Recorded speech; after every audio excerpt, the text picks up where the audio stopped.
अस्सलाम वालेकुम। कैसे हैं आप लोग? आज मेरे सामने कोड पे कोड पेश किया जा रहा है। आप सोच रहे होंगे कि पहले ये वीडियो और तरह से अपलोड हुई है, अब ये और तरह से अपलोड हुई है। तो बहुत सारी रिस्ट्रिक्शन आ गई थी यूनिवर्सिटी की जानिब से और बहुत सारे क्लास फेलोज़ को मसला भी होने लग गया था।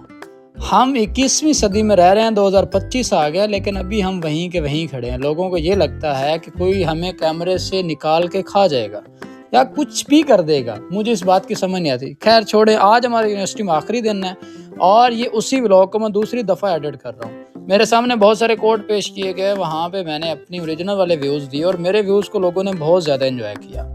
अभी मैं इसके ऊपर बहुत कुछ लिख रहा हूँ। अभी मैं कोशिश करूँगा कि कोई भी लड़की अब इस व्लॉग में शामिल ना हो सके, क्योंकि पिछली दफ़ा बहुत सारी लड़कियों को एतराज़ हो गया था। उनको घरों से गालियाँ आने लग गई थी, उनको कत्ल की धमकियाँ मिलने लग गई थी, उनको गालियाँ मिलने लग गई थी, जो कि एक खुशाइंद बात नहीं थी और बहुत सारे लोगों को इशू भी हो गया था।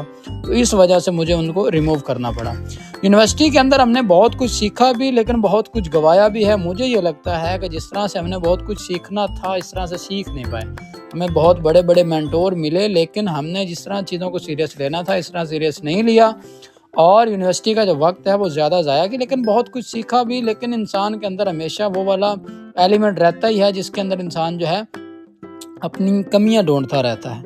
मुझे भी यही लगता है कि हमने यूनिवर्सिटी के अंदर इतना बहुत कुछ सीखा नहीं है, लेकिन खैर ये सफ़र तो जारी रहेगा। वो सब मकतब के साथी थे, उन्हें आखिर बिछड़ना था। आज वो वाली फीलिंग्स भी आ रही थी, मिंजल्ड सी फीलिंग थी। अच्छा भी फील हो रहा था और बड़ा फजूल सा भी लग रहा था कि यार क्या थे और क्या बन गए। अच्छा, उसके बाद चलें छोड़ें इन बातों को। मैं बड़ा दिल बर्दाश्त सा होकर व्लॉग बना रहा हूँ, क्योंकि मेरा जो पहले वाला व्लॉग था वो सारे के सारे डिलीट करवा दिया गया।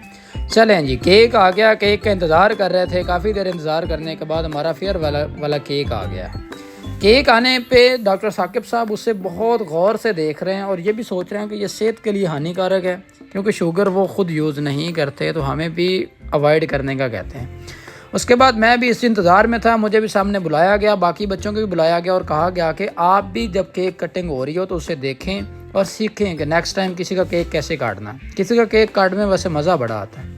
उसके बाद बाकी स्टाफ को भी बुला लिया गया। राना साहब के बड़े फजूल से जोक हमने सुने, बड़े फेंके जोक थे, लेकिन मैं उन जोक्स को एंजॉय करता हूँ, अप्रिशिएट भी करता हूँ। राना साहब के एप्लीकेशन के बहुत सारे किस्से छिड़े कि वो कितनी अच्छी एप्लीकेशन लिखते हैं। वो सामने दरमियान में मुस्कुराता वो शख्स राना साहब है। डॉक्टर साकिब साहब कुछ बच्चों का इंतज़ार कर रहे थे। जब वो सारे के सारे पहुँच गए तो उसके बाद केक कटिंग स्टार्ट हो गई। उन्होंने केक को बहुत छोटे छोटे पीसेज में काट दिया। हमने बहुत खूब खाया, इंजॉय भी किया, लेकिन केक अभी ख़त्म नहीं हुआ। डॉक्टर असफर सत्तार हकानी साहब ये सामने खड़े हैं। ये इंतहाई कूल और काम शख्सियत तो नहीं कह